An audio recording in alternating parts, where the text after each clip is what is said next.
Hello, അമ്മ മനസ്സിൻ്റെ പുതിയൊരു എപ്പിസോഡിലേക്ക് എല്ലാവർക്കും സ്വാഗതം. ചാനൽ ആദ്യമായിട്ട് കാണുന്നവരാണെങ്കിൽ ഒന്ന് സബ്സ്ക്രൈബ് ചെയ്തിട്ട് ലൈക്ക് ചെയ്യണേ. അങ്ങനെ ജാനകി കരഞ്ഞുകൊണ്ട് വന്നിട്ട് വീണ്ടും മഹേന്ദ്രനോട് ചോദിക്കുകയാണ്, സിദ്ധാർത്ഥിനെക്കുറിച്ച് എന്തെങ്കിലും വിവരം കിട്ടിയോന്ന്. ആ സമയത്ത് മഹേന്ദ്രൻ പറയുന്നുണ്ട്, ഇല്ല ജാനകി, ഇപ്പോൾ കൂടെ ഞാൻ കമ്മീഷണറുമായിട്ട് സംസാരിച്ചതേ ഉള്ളൂ. അവൻ്റെ മൊബൈലിൻ്റെ ടവർ വെച്ചിട്ട് പോലും അവൻ എവിടെയുള്ളതെന്ന് കണ്ടുപിടിക്കാൻ പറ്റുന്നില്ല. അതുകൂടെ കേട്ടപ്പോൾ ജാനകി വീണ്ടും പൊട്ടി പൊട്ടി കരയാണ്. മാത്രമല്ല ജാനകി സംശയത്തോട് ചോദിക്കുന്നുണ്ട്, ഏട്ടാ ഒരുപക്ഷെ സിദ്ധാർത്ഥിനെ ആരെങ്കിലും തട്ടിക്കൊണ്ടു പോയിട്ടുണ്ടാവോ? അപ്പം തന്നെ മഹേന്ദ്രൻ പറയുന്നുണ്ട്, സിദ്ധാർത്ഥിനെ തട്ടിക്കൊണ്ടു പോകാൻ മാത്രം അവനുമായിട്ട് ശത്രുതയുള്ള ആരും ഇല്ല ജാനകി. ഇനി ഒരു പക്ഷേ ആൾ മാറിയിട്ട് അവനെ കടത്തിക്കൊണ്ടു പോയതായിരിക്കോ എന്നൊരു സംശയം മാത്രമേ ഉള്ളൂ. അപ്പോഴും കരഞ്ഞുകൊണ്ട് ജാനകി പറയാണ്, ഏട്ടാ സിദ്ധുവിന് എന്തെങ്കിലും സംഭവിച്ചിട്ടുണ്ടാവും എന്ന് ആലോചിച്ചിട്ട് എനിക്ക് പേടിയാവുന്നുണ്ട്. വിഷമിക്കല്ലേ ജാനകി, അവനൊന്നും സംഭവിച്ചിട്ടുണ്ടാവില്ല. അവൻ എങ്ങനെയായെങ്കിലും പോലീസ് കണ്ടുപിടിച്ചിട്ട് ഇവിടെ എത്തിക്കും. അപ്പോഴേക്കും മുത്തശ്ശിയും മേഘയും അങ്ങോട്ടേക്ക് വന്നിട്ടുണ്ടായിരുന്നു. മുത്തശ്ശിയും ചോദിക്കുന്നുണ്ട്, മഹേന്ദ്ര, സിദ്ധാർത്ഥ് എവിടെയാണെന്ന് എന്തെങ്കിലും ഒരു അറിവ് കിട്ടിയോ? അപ്പോൾ മഹേന്ദ്രൻ പറയുന്നുണ്ട്, ഇല്ല ഇളയമ്മേ, ഇതുവരെ ഒരു വിവരവും കിട്ടിയിട്ടില്ല. അപ്പോൾ മുത്തശ്ശി ചോദിക്കുകയാണ്, അപ്പോൾ പിന്നെ അവൻ എവിടെയായിരിക്കും പോയിട്ടുണ്ടാവുക? എല്ലാവരും സങ്കടത്തോടെ നിൽക്കുന്ന സമയത്താണ് മുത്തശ്ശി അങ്ങനെ ഒരു സംശയം പറയുന്നത്. ഒരുപക്ഷേ അവന് വല്ല ആക്സിഡൻറ്റും പറ്റിക്കാണോ? അത് കേട്ടതും ജാനകി ഒന്ന് ഷോക്കാവുകയാണ്. അപ്പോൾ മേഘയും മുത്തശ്ശിയെ നോക്കുന്നുണ്ട്. അയ്യോ, മുത്തശ്ശി എന്തിനാ ഇപ്പം അതിവിടെ പറഞ്ഞത് എന്നൊരർത്ഥത്തിൽ. മാത്രമല്ല ജാനകിയും ദേഷ്യത്തോടെ പറയാണ്, എന്തിനാളേമ്മേ ഇപ്പോൾ ഈ ഒരു സമയത്ത് ഇങ്ങനെ ഒരു കാര്യം പറഞ്ഞത്? അവസരം പോലും നോക്കാതെയാണ് നിങ്ങൾ സംസാരിക്കുന്നത്. അവനൊന്നും സംഭവിക്കരുതെന്ന് ഞാൻ എൻ്റെ ജീവനും കൈ പിടിച്ചിട്ടാണ് നിൽക്കുന്നത്. അപ്പോഴാണ് മുത്തശ്ശിക്ക് അവർ പറഞ്ഞ ആ ഒരു അബദ്ധം മനസ്സിലായത്. അവർ തലതാഴ്ത്തി നിൽക്കുകയാണ്. അപ്പോൾ ജാനകി പൊട്ടി പൊട്ടി കരയുന്നുണ്ട്. അപ്പോൾ മഹേന്ദ്രൻ പറയുന്നുണ്ട്, പോലീസ് എല്ലായിടത്തും അന്വേഷിക്കുന്നുണ്ട്. എത്രയും പെട്ടെന്ന് സിദ്ധാർത്ഥിനെ കുറിച്ചിട്ടുള്ള വിവരം നമുക്ക് ലഭിക്കും. ജാനകി വിശ്വാസത്തോടെ ഇരിക്കുക, അല്ലാതെ അവനൊന്നും സംഭവിക്കില്ല എന്ന് പറഞ്ഞിട്ട് മഹേന്ദ്രൻ ജാനകിയെ സമാധാനിപ്പിക്കുകയാണ്. അപ്പോഴാണ് ലക്ഷ്മി അങ്ങോട്ടേക്ക് കരഞ്ഞുകൊണ്ട് ഓടി വരുന്നത്. ലക്ഷ്മി കരഞ്ഞു വന്നിട്ട് ഏട്ടാ ഏട്ടാന്ന് വിളിക്കുന്നുണ്ട്. അവർക്ക് സംസാരിക്കാൻ സാധിക്കുന്നുണ്ടായിരുന്നില്ല. അപ്പോൾ മഹേന്ദ്രൻ ചോദിക്കുകയാണ്, എന്താ ലക്ഷ്മി, നീ എന്തിനാ കരഞ്ഞുകൊണ്ട് വരുന്നത്? അപ്പോഴാണ് ലക്ഷ്മി പറയുന്നത്, ചന്ദ്രികയും മലറിനെയും കാണുന്നില്ല. അത് കേട്ടതും എല്ലാവരും ഷോക്കായിട്ട് നിൽക്കുകയാണ്. കാരണം അത് പുതിയൊരു അറിവായിരുന്നു. ഇത്രയും നേരം സിദ്ധാർത്ഥിനെ മാത്രം കാണുന്നില്ല എന്നാണ് എല്ലാവരും അറിഞ്ഞിട്ടുണ്ടായിരുന്നത്.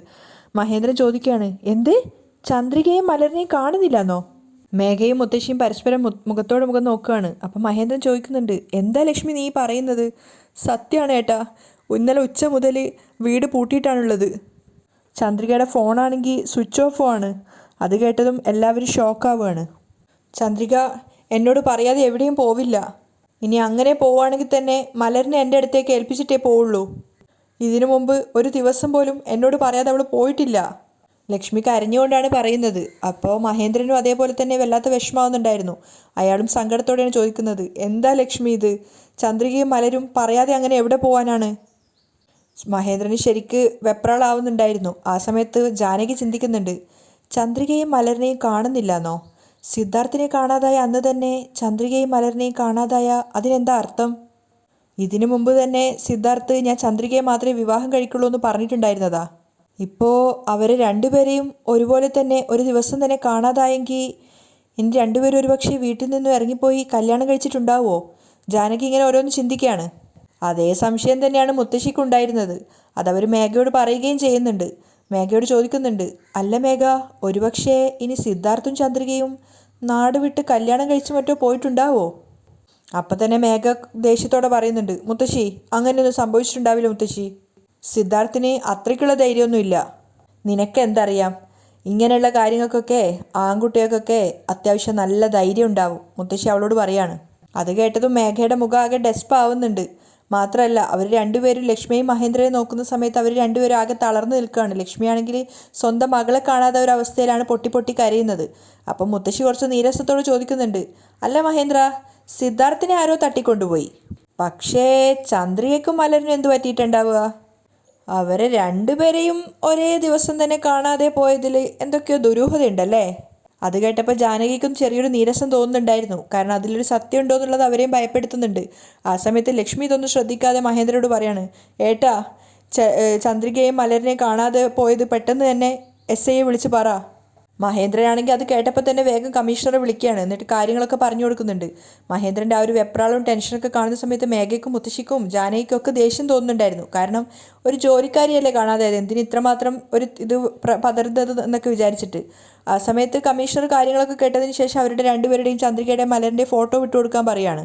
ഞങ്ങൾ അന്വേഷിക്കാമെന്ന് പറഞ്ഞ ശേഷം ഫോട്ടോ അയച്ചു കൊടുക്കാമെന്ന് പറഞ്ഞിട്ട് പെട്ടെന്ന് തന്നെ മഹേന്ദ്രൻ കോൾ കട്ടിയാണ്. അയാൾ ഫോട്ടോ അയച്ചു കൊടുക്കുന്ന സമയത്തൊക്കെ ലക്ഷ്മി കരഞ്ഞുകൊണ്ടേ ഇരിക്കുകയാണ്. അപ്പോൾ മഹേന്ദ്രൻ പറയുന്നുണ്ട്, ലക്ഷ്മി കരയല്ലേ, ചന്ദ്രികയ്ക്കും മലരിനും ഒന്നും സംഭവിക്കില്ല, ദൈവം എങ്ങനെയെങ്കിലും അവരെ തിരിച്ച് നമ്മുടെ അടുത്തേക്ക് തന്നെ കൊണ്ടുവരും. പക്ഷേ ലക്ഷ്മിക്ക് അതൊന്നും ആശ്വാസവാക്കായിരുന്നില്ല. അവർ പൊട്ടി പൊട്ടി കരയാണ്. അതേസമയം ജാനകിയുടെ മുഖത്തൊക്കെ നല്ല നീരസമാണ്. മാത്രമല്ല മുത്തശ്ശിയും കുശുമ്പോടുകൂടി മേഘയോട് പറയുന്നുണ്ട്, കണ്ടില്ലേ മേഘ, ചന്ദ്രികയെയും മലരിനെയും കാണുന്നില്ല എന്ന് കേട്ടപ്പോൾ തന്നെ ലക്ഷ്മിക്ക് എന്തൊരു സങ്കട, അവൾ നെഞ്ചു പൊട്ടിയാണ് കരയുന്നത്. വേലക്കാരിയെ കാണാണ്ട് പോയതിനെ ആരെങ്കിലും ഇങ്ങനെ കരയുന്നത് നീ കണ്ടിട്ടുണ്ടോ? മേഘ നോക്കുന്ന സമയത്ത് ലക്ഷ്മി പൊട്ടി പൊട്ടി കരയാണ്. അവൾ ആകെ ഡെസ്പായിട്ട് ചിന്തിക്കുന്നുണ്ട്. സിദ്ധാർത്ഥിനെയും കാണുന്നില്ല, ചന്ദ്രികയെയും കാണുന്നില്ല. രണ്ടുപേരെയും ഒരേ ദിവസം തന്നെ കാണാതെ പോയി എന്ന് വെച്ചാൽ സംതിങ് ഈസ് റോങ്. ഇനിയൊരു പക്ഷേ മുത്തശ്ശി പറഞ്ഞതുപോലെ അവർ രണ്ടുപേരും നാടുവിട്ട് കല്യാണം കഴിച്ചിട്ടുണ്ടാവുമോ? അങ്ങനെയൊന്നും സംഭവിക്കാനേ പാടില്ല. മേഘ ഇങ്ങനെ ടെൻഷനോടെ ചിന്തിക്കുകയാണ്. അതേസമയം മഹേഷിനെ ചന്ദ്രികയും മലറിനെയും കൂട്ടിക്കൊണ്ട് പോകാനുള്ള വാനുമായിട്ട് മനോഹരൻ വന്നിട്ടുണ്ടായിരുന്നു. അയാൾ വണ്ടി അവിടെ പുറത്ത് നിർത്തിയിട്ടതിന് ശേഷം മഹേഷിനോട് വന്നിട്ട് കാര്യം പറയാണ്, വാനുമായിട്ട് വന്നിട്ടുണ്ടെന്ന്. അപ്പോൾ മഹേഷ് എഴുന്നേറ്റിട്ട് പറയുന്നുണ്ട്, ശരി, ഞാൻ ചന്ദ്രികയും മലരിനെയും കൂട്ടിയിട്ട് ഇവിടുന്ന് പോവാം, അതിനുശേഷം സിദ്ധാർത്ഥിൻ്റെ കാര്യം തീർക്കാം. ശരി, ചന്ദ്രികയും മലരും പ്രശ്നം ഉണ്ടാക്കാതെ ശ്രദ്ധിക്കണം. അയാൾ മഹേഷിനെ ഉപദേശിക്കുകയാണ്, ഇങ്ങോട്ട് നോക്ക്, അവർ രണ്ടുപേരും ശബ്ദം ഉണ്ടാക്കിയാൽ നാട്ടുകാർ മൊത്തം അറിയും. പക്ഷേ മഹേഷ് അതത്ര വലിയ കാര്യമായിട്ട് എടുക്കുന്നില്ല. അതൊക്കെ ഞാൻ നോക്കിക്കോളാം. അങ്ങനെ നേരെ ആദ്യം തന്നെ പോകുന്നത് ചന്ദ്രികയുടെ അടുത്തേക്കാണ്. വാതിൽ തുറന്നപ്പോൾ തന്നെ ചന്ദ്രിക ചാടി വന്ന് മഹേഷിൻ്റെ ഷർട്ടിന് കുത്തിപ്പിടിച്ചിട്ട് പറയുന്നുണ്ട്, എടാ എൻ്റെ മോൾ എവിടെയടാ? എൻ്റെ കുഞ്ഞിനെ നീ എന്താ ചെയ്തത്? ദയവ് ചെയ്ത് എന്നെ എൻ്റെ കുഞ്ഞിൻ്റെ അടുത്തേക്ക് കൂട്ടിയിട്ട് പോ. നീ പറയുന്നതെല്ലാം ഞാൻ അനുസരിക്കുന്നില്ലേ, പിന്നെ എന്തിനാ എൻ്റെ മോളെ എൻ്റെ അടുക്കേന്ന് മാറ്റുന്നത്? ദയവ് ചെയ്ത് എൻ്റെ മോളെ എൻ്റെ അടുത്തേക്ക് ഒന്ന് കൊണ്ടുവാടാ.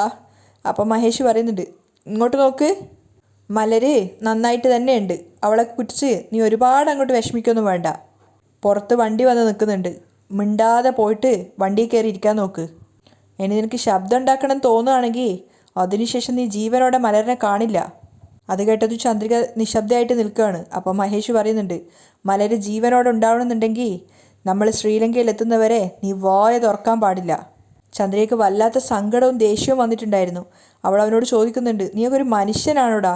എൻ്റെ സ്വന്തം മോളെ പണയം വെച്ചിട്ട് എന്നെ കിട്ടണം എന്ന് വിചാരിക്കുന്ന നീയൊക്കെ ഒരു മനുഷ്യനാണോ? നിനക്കെന്നെ ഇത് ശരിയായിട്ട് തോന്നുന്നുണ്ടോ? എന്താടാ നീ ഇങ്ങനൊരു മൃഗത്തെ പോലെ ആയത്? നീ ചെയ്യുന്ന ഈ കാര്യങ്ങളൊക്കെ ദൈവം കാണുന്നുണ്ട്. ദൈവം നിന്നെ വെറുതെ വിടുന്നു വിചാരിക്കണ്ട. അപ്പം മഹേഷ് കളിയാക്കിക്കൊണ്ട് പറയാണ്, ആ ദൈവമല്ലേ, ആയിക്കോട്ടെ, ഞാനും ദൈവം തമ്മിൽ പറഞ്ഞു തീർത്തോളാം. നീ ഇപ്പം പോയി വണ്ടി കയറ്. അപ്പോൾ ചന്ദ്രിക ഒന്നും പറയാതെ തലതാഴ്ത്തി നിൽക്കുകയാണ്. അപ്പോൾ മഹേഷ് ചോദിക്കുന്നുണ്ട്, ഹലോ, നിന്നോടാ പറയുന്നത്, പോയി വണ്ടി കയറ്. അപ്പോൾ ചന്ദ്രിക അവനോട് പറയണം, എനിക്ക് ബാത്റൂമിലേക്ക് പോകണം. ശരി ശരി, അതാ ആ ഭാഗത്താണ് ഉള്ളത്, പോയിട്ട് വാ. ചന്ദ്രിക കുറച്ചു ദൂരം മുന്നോട്ടേക്ക് പോയത് മഹേഷ് പിന്നെന്ന് പറയുന്നുണ്ട്, നോക്ക്, ഇവിടുന്ന് രക്ഷപ്പെടണമെന്ന് നീ ആഗ്രഹിക്കുന്നുണ്ടെങ്കിൽ മലര് മാത്രമല്ല, സിദ്ധാർത്ഥും ഇവിടെ തന്നെയാണുള്ളത്. പിന്നെ രണ്ടുപേരെ നീ ജീവനോടെ കാണലുണ്ടാവില്ല. ചന്ദ്രിക ഒന്നും പറയാതെ പേടിയോടെ നിൽക്കുകയാണ്. അപ്പം മഹേഷ് പറയുന്നുണ്ട്, അത് ഓർമ്മയിലുണ്ടായിക്കോട്ടെ, പൊയ്ക്കോ. ചന്ദ്രിക അവിടെ നിന്ന് ഇറങ്ങിപ്പോയ സമയത്താണ് മഹേഷിൻ്റെ ഫോൺ റിങ് ചെയ്യുന്നത്. അവനെടുത്ത് നോക്കിയിട്ട് വിചാരിക്കുന്നുണ്ട്, ഇവളെന്തിനാ ഇപ്പോൾ വിളിക്കുന്നത്? എന്നിട്ട് ഫോൺ അറ്റൻഡ് ചെയ്തിട്ട് ചോദിക്കുകയാണ്, എന്തിനാ ഇപ്പോൾ വിളിച്ചത്? അപ്പോൾ മറുതലക്കൽ നിന്ന് ഒരു സ്ത്രീ ശബ്ദമാണ്. അവൾ പറയുന്നുണ്ട്, എനിക്ക് നിന്നെ കാണണം. അപ്പം മഹേഷ് അവളെ വാൺ ചെയ്യാണ്, നോക്ക്, എന്ന് നീ എനിക്കും ചന്ദ്രയ്ക്കും എതിരായിട്ട് സാക്ഷി പറഞ്ഞിട്ട് എന്നെ അവളെയും വേർപെടുത്തിയോ അന്ന് മുതൽ നീയും ഞാനും തമ്മിലുള്ള ബന്ധം തീർന്നതാ. ഇനി നിൻ്റെ കൂടെ ജീവിക്കണമെന്ന് ഞാൻ ആഗ്രഹിക്കുന്നില്ല. ഇനി നീയുമായിട്ട് സംസാരിക്കണമെന്ന് പോലും ഞാൻ ആഗ്രഹിക്കുന്നില്ല. എൻ്റെ ജീവിതത്തിൽ കുറുകെ വരാനോ എൻ്റെ ഫോണിലേക്ക് വിളിക്കാനോ പാടില്ല. അതല്ല, വേറെന്തെങ്കിലും നിനക്ക് ഉദ്ദേശമുണ്ടെങ്കിൽ നീ വിചാരിച്ചതുപോലെ ആയിരിക്കില്ല കാര്യങ്ങൾ നടക്കുക. മര്യാദയ്ക്ക് ഫോൺ വെക്കടി എന്ന് പറഞ്ഞിട്ട് കോൾ കട്ട് ചെയ്യുമ്പോഴേക്കും അങ്ങേ തലക്കെന്ന് പറയുന്നുണ്ട്, ഞാൻ പറയുന്നൊന്ന് കേൾക്ക്. പക്ഷെ അപ്പോഴേക്കും മഹേഷ് കോൾ കട്ട് ചെയ്യാണ്.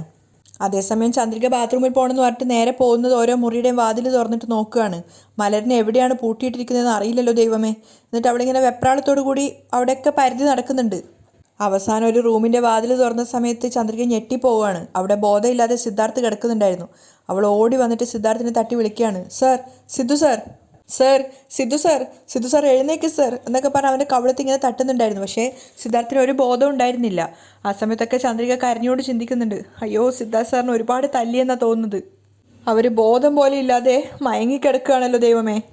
പക്ഷേ എന്നിട്ടും ചന്ദ്രിക ഒരുപാട് പ്രാവശ്യം സിദ്ധാർത്ഥിനെ കുലുക്കി വിളിക്കുന്നുണ്ട്, സാർ ദയവേത് കണ്ണ് തുറന്നിട്ട് എന്നെ ഒന്ന് നോക്ക് സർ, സർ പ്ലീസ് സർ എന്നൊക്കെ പറഞ്ഞ് അവൻ ഒരുപാട് കുലുക്കി വിളിക്കുകയാണെങ്കിലും സിദ്ധാർത്ഥിന് ബോധം വരുന്നില്ല. എന്നിട്ട് അവൾ തന്നെ ഒറ്റയ്ക്ക് കരഞ്ഞുകൊണ്ട് പറഞ്ഞുകൊണ്ടിരിക്കുകയാണ്, അയ്യോ, ഇവർക്ക് എന്താ സംഭവിച്ചതെന്ന് അറിയില്ലല്ലോ ദൈവമേ. ദൈവമേ, എങ്ങനെയെങ്കിലും ഇദ്ദേഹത്തെ ഇവിടുന്ന് ഒന്ന് രക്ഷിക്കേ. ചന്ദ്രിക നേരെ പോയിട്ട് സിദ്ധാർത്ഥിൻ്റെ കയ്യിൽ കെട്ടിയിട്ടുണ്ടായിരുന്ന കയർ അഴിക്കാൻ ശ്രമിക്കുകയാണ്. പക്ഷെ അവൾക്ക് എത്ര ശ്രമിച്ചിട്ടും അത് അഴിക്കാൻ പറ്റുന്നില്ല. ആ സമയത്താണ് മഹേഷ് ചന്ദ്രികയും തെരഞ്ഞുകൊണ്ട് വരുന്നത്. അവൻ ദൂരത്തു നിന്ന് അവളുടെ പേര് വിളിച്ചുകൊണ്ടാണ് വരുന്നത്. ചന്ദ്രികേ, ചന്ദ്രികേ. പെട്ടെന്നും മഹേഷിൻ്റെ ശബ്ദം കേട്ടപ്പോൾ തന്നെ ചന്ദ്രിക വേഗം പോയിട്ട് വാതിൽ മെല്ലെ അടയ്ക്കുകയാണ്. എന്നിട്ട് ആ വാതിലിൻ്റെ മറവിലായിട്ട് ഒളിഞ്ഞു നിൽക്കുന്നുണ്ട്. അതുകൊണ്ട് തന്നെ മഹേഷ് വന്നിട്ട് സിദ്ധാർത്ഥ് കിടക്കുന്ന മുറിയുടെ വാതിൽ തുറന്ന സമയത്ത് അവിടെയൊക്കെ ചുറ്റിലും നോക്കുകയാണ്. അപ്പോൾ വാതിലിൻ്റെ പിന്നിലായതുകൊണ്ട് തന്നെ ചന്ദ്രികനെ കാണുന്നുണ്ടായിരുന്നില്ല. ചന്ദ്രിക അതിനകത്തില്ലാന്ന് മനസ്സിലായപ്പോൾ മഹേഷ് വാതിലടച്ചിട്ട് അവിടുന്ന് പോവുകയാണ്. കുറച്ചു നേരം കൂടി അവിടെ നിന്നതിന് ശേഷം ചന്ദ്രിക വീണ്ടും സിദ്ധാർത്ഥിൻ്റെ അടുത്ത് വന്നിട്ടുണ്ടായിരുന്നു. എന്നിട്ട് വീണ്ടും അവനെ തട്ടി വിളിക്കുകയാണ്. സിദ്ധാർത്ഥിന് പക്ഷേ ബോധം വെക്കുന്നേ ഉണ്ടായിരുന്നില്ല. ആ സമയത്ത് ചന്ദ്രിക കരഞ്ഞുകൊണ്ട് ചിന്തിക്കുന്നുണ്ട്, എന്നോട് ദയവ് ചെയ്ത് ക്ഷമിക്കൂ സർ. നിങ്ങളുടെ കൂടെ ജീവിക്കാൻ ആഗ്രഹമില്ല എന്നുള്ളത് ഞാൻ പറയാൻ കൂടി പാടില്ലായിരുന്നു. നിങ്ങളെ ആ മഹേഷ് ഒന്നും ചെയ്യരുതെന്ന് കരുതിയിട്ടാ ഞാൻ അങ്ങനെ കള്ളം പറഞ്ഞേ. ഇനി അങ്ങോട്ട് ഇതിന് ശേഷം നിങ്ങളെ ഞാൻ ജീവിതത്തിൽ കാണുമെന്ന് പോലും എനിക്കറിയില്ല. പക്ഷേ ഞാൻ നിങ്ങളുടെ മേലെ വെച്ചിരിക്കുന്ന പ്രണയം അത് സത്യമുള്ളതാണ്. അത് നിങ്ങൾ മനസ്സിലാക്കിയാൽ മാത്രം മതി. കരഞ്ഞുകൊണ്ട് ചന്ദ്രിക ചിന്തിക്കുകയാണ്. അവൾ വീണ്ടും വീണ്ടും കരഞ്ഞുകൊണ്ട് സിദ്ധാർത്ഥിനെ വിളിക്കുന്നുണ്ടായിരുന്നു. പക്ഷെ അവൻ എഴുന്നേൽക്കുന്നേ ഇല്ല.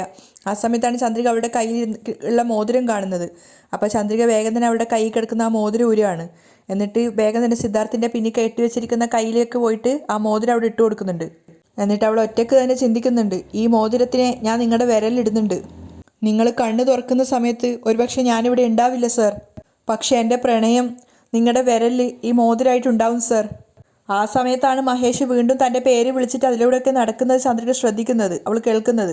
അപ്പോഴാണ് അവൾക്ക് ആ ഒരു ബോധം വന്നത്. അപ്പോൾ അവൾ ചിന്തിക്കുന്നുണ്ട്, അയ്യോ, എൻ്റെ പേര് വിളിച്ചിട്ട് അവൻ ഇവിടെയൊക്കെ നോക്കുന്നുണ്ടല്ലോ. ഈ സമയത്ത് എന്നെ കണ്ടില്ലെങ്കിൽ അവൻ ഒരുപക്ഷെ മലറിനെ എന്തെങ്കിലും ചെയ്യും.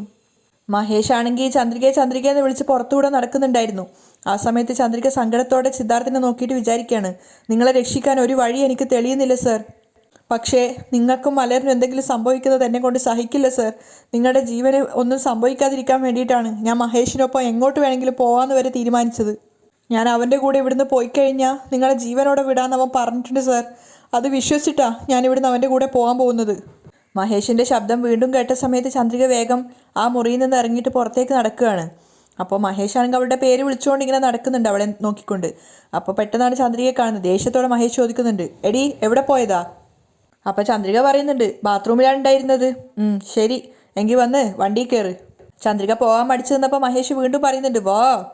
അപ്പോൾ ചന്ദ്രികയും പറയാണ്, എനിക്കെൻ്റെ മോളെ കാണണം. ശരി, ഇവിടെയാണ് ഉള്ളത്, ഇങ്ങോട്ട് വാ എന്ന് പറഞ്ഞിട്ട് ചന്ദ്രികയെ മലരിരിക്കുന്ന ആ ഒരു മുറിയിലേക്ക് കൂട്ടിക്കൊണ്ടു പോവാണ്. മലരാണെങ്കിൽ കരഞ്ഞ് തളർന്ന് അവിടെ ഇരിക്കുന്നുണ്ടായിരുന്നു. രണ്ടുപേരും പരസ്പരം കണ്ട സമയത്ത് അവർ രണ്ടുപേരും കെട്ടിപ്പിടിച്ച് കരയാണ്. ചന്ദ്രിക മലറിനെ പേര് വിളിക്കുകയും മലരാണെങ്കിൽ അമ്മ എന്ന് വിളിച്ചിട്ട് കരയൊക്കെ ചെയ്യുന്നുണ്ട്. അവരുടെ ആ ഒരു സ്നേഹത്തിൻ്റെ ഇടയിൽ മഹേഷ് പറയുന്നുണ്ട്, ആ മതി, തൽക്കാലം രണ്ടുപേരും വന്ന് വണ്ടിയിൽ കയറ്, ബാക്കി സ്നേഹപ്രകടനമൊക്കെ വണ്ടിയിൽ വെച്ച് നടത്താം. അങ്ങനെ അവരെ രണ്ടുപേരെയും കൈ പിടിച്ച് വലിച്ച് കൂട്ടിക്കൊണ്ട് വന്നിട്ട് വണ്ടിയിൽ കയറ്റി വിടുകയാണ് മഹേഷ്.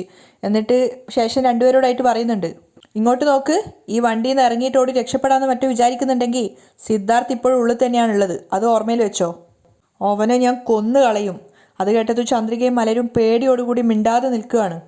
അതിനുശേഷം മഹേഷ് വീണ്ടും തിരിച്ചാ ഗോഡൗണിനകത്തേക്ക് തന്നെ പോവുകയാണ്. അതേസമയം ലക്ഷ്മി തൻ്റെ മുറിയിലിരുന്ന് പൊട്ടി കരയുന്നുണ്ട്. അങ്ങോട്ടേക്ക് മഹേന്ദ്രൻ അവർക്കുള്ളൊരു ജ്യൂസുമായിട്ട് വന്നിട്ടുണ്ടായിരുന്നു. അത് കഴിക്കാൻ പറഞ്ഞിട്ടും ലക്ഷ്മി വാങ്ങിക്കുന്നില്ല. ഈ ഒരു സമയത്ത് എനിക്കതൊന്നും വേണ്ടാന്ന് പറഞ്ഞിട്ട് അവർ നിരസിക്കുകയാണ്. മാത്രമല്ല, ചന്ദ്രികയ്ക്കും മലരിനും എന്താ സംഭവിച്ചതെന്ന് അറിയുമെന്ന് ചോദിച്ചിട്ട് വീണ്ടും അവർ ചോദിക്കുന്നുണ്ട്, പോലീസുകാർ എന്തെങ്കിലും പറഞ്ഞോന്നൊക്കെ. അപ്പോൾ മഹേന്ദ്രൻ ഒന്നും ചെയ്യാൻ പറ്റാത്ത നിസ്സഹാവസ്ഥയിലാണ്. അയാൾ പറയുന്നുണ്ട്, ഞാൻ ഇപ്പോൾ കൂടെ പോലീസിനെ വിളിച്ചതേ ഉള്ളൂ, അവർക്കൊന്നും അറിവ് കിട്ടിയിട്ടില്ല. അപ്പോൾ ലക്ഷ്മി പറയുന്നുണ്ട്, ലക്ഷ്മിക്ക് പോലീസിലൊന്നും വലിയ വിശ്വാസമില്ല. അപ്പം അവർ പറയാണ്, സിദ്ധാർത്ഥ്, ചന്ദ്രിക, മലരി 3 പേരെയും ഒന്നിച്ച് കാണുന്നില്ലെങ്കിൽ എനിക്കൊരു സംശയമുണ്ട്. അപ്പോൾ മഹേന്ദ്ര ചോദിക്കുകയാണ്, നീ ആരെയാണ് സംശയിക്കുന്നതെന്ന്. അപ്പോൾ വേറെ ആരെയാണ്, മഹേഷിനെ തന്നെയാണെന്ന് പറയുന്നുണ്ട്. അപ്പോൾ മഹേഷ് ഇപ്പോൾ ചന്ദ്രികയും മലരിനെയും കൊണ്ടുപോയിരിക്കും. പക്ഷേങ്കിൽ സിദ്ധാർത്ഥിനോട് എന്തിനാ ദേഷ്യം എന്ന് ചോദിക്കുന്നുണ്ട്. അപ്പോൾ ലക്ഷ്മി പറയുകയാണ്, കാരണം നിങ്ങൾ രണ്ടുപേരും ചേർന്നിട്ടാണല്ലോ അവൻ്റെ അടുത്ത് നിന്ന് ചന്ദ്രികയ്ക്ക് ഡിവോഴ്സ് വാങ്ങിക്കൊടുത്തത്. ആ ഒരു ദേഷ്യം ഉണ്ടാവും സിദ്ധാർത്ഥിൻ്റെ അടുത്ത്. അപ്പോഴാണ് മഹേന്ദ്രനും പറയുന്നത്, നീ പറഞ്ഞത് ശരി തന്നെയാണ്, മഹേഷ് അങ്ങനെയുള്ളൊരു വ്യക്തി തന്നെയാണ്. അവനെ ഈ വീട്ടിൽ ജോലിക്ക് ചേർത്തതെന്ന് നമ്മൾ ചെയ്ത ഏറ്റവും വലിയ തെറ്റ്. ഇപ്പം നടക്കുന്ന എല്ലാ കുഴപ്പത്തിനും കാരണം അവനാണ്. അപ്പോൾ ലക്ഷ്മി പറയുന്നുണ്ട്, നിങ്ങൾ പറയുന്നത് ശരിയാണ്, അവൻ ഈ വീട്ടിൽ ജോലിക്ക് വരുന്നതിന് മുന്നേ ചന്ദ്രികയും മലരും സമാധാനത്തോടെയാണ് ഇവിടെ ജീവിച്ചിട്ടുണ്ടായിരുന്നത്. എപ്പോഴാണോ അവൻ ഈ വീട്ടിനകത്തേക്ക് വന്നത് അന്ന് മുതൽ അവർ രണ്ടുപേരും സങ്കടപ്പെടാനും കഷ്ടപ്പെടാനും തുടങ്ങി. പെട്ടെന്നൊരു ടെൻഷനോടുകൂടി ലക്ഷ്മി ചോദിക്കുന്നുണ്ട്, ഒരുപക്ഷെ ചന്ദ്രികയും മലരിനെയും അവനിനി എന്തൊക്കെ ചെയ്തിട്ടുണ്ടാവോ? അപ്പോൾ മഹേന്ദ്രൻ സമാധാനിപ്പിക്കുകയാണ്, ഇല്ല, അവർക്ക് രണ്ടുപേർക്കും ഒന്നും സംഭവിച്ചിട്ടുണ്ടാവില്ല, നീ വെറുതെ ടെൻഷൻ ആവല്ലേ. ദൈവം നമ്മളെ കൈവിടില്ല. ഇത്രയും വർഷം കഴിഞ്ഞിട്ട് നമ്മുടെ മോളെയും പേരക്കുട്ടിയും നമുക്ക് തന്ന ദൈവം അങ്ങനെ അവരിൽ നിന്നും പിരിച്ചു വിടുവോ? ആ അമ്മയും അച്ഛനും ആരോടും പറയാനാവാതെ പരസ്പരം അങ്ങോട്ടും ഇങ്ങോട്ടും നോക്കി കരയാണ്. അവിടെയാണ് ഇന്നത്തെ എപ്പിസോഡ് വൈൻഡപ്പ് ചെയ്യുന്നത്.